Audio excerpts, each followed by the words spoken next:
Startup blueprint way 1। ধরেন আপনার wife আছে যে জব করে এবং সে মোটামুটি একটা ভালো স্যালারি পায়।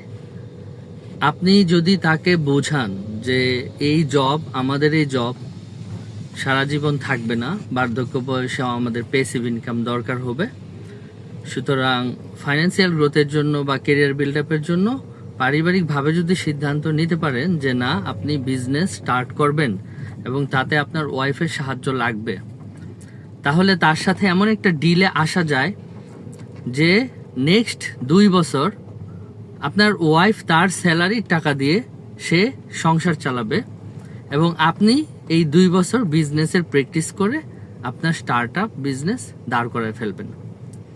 এখন সেই ক্ষেত্রে ডিলটা এমনও হইতে পারে যে এটা সে রিটার্ন নিবে না, আর যদি সে মনে করে যে না এটা রিটার্ন নিবে, তাহলে আপনি তাকে একটা কমিটমেন্টও করতে পারেন যে 2 বছরে তোমার যেই পরিমাণে এক্সপেন্স হবে সেটা আমি পরবর্তী 3-4 বছরে তোমাকে আবার ধাপে ধাপে শোধ করে দেবো। এটা খুব ইজিয়েস্ট একটা ওয়ে স্টার্টআপের এবং একটা ফ্যামিলি গোল টাইপের একটা বিষয়। অ্যাকচুয়ালি আপনি যদি বিজনেস এন্টারপ্রাইজ দাঁড় করেন বা আপনার ফাইন্যান্সিয়াল গ্রোথ আসে বা একটা ফ্যামিলি বিজনেস দাঁড়ায় বা একটা এন্টারপ্রাইজ দাঁড়ায়, তাহলে কিন্তু আপনার বউ বাচ্চা ফ্যামিলি মেম্বাররা সবাই কিন্তু বেনিফিটেড হবে। সুতরাং এটা একটা ফ্যামিলি গোল।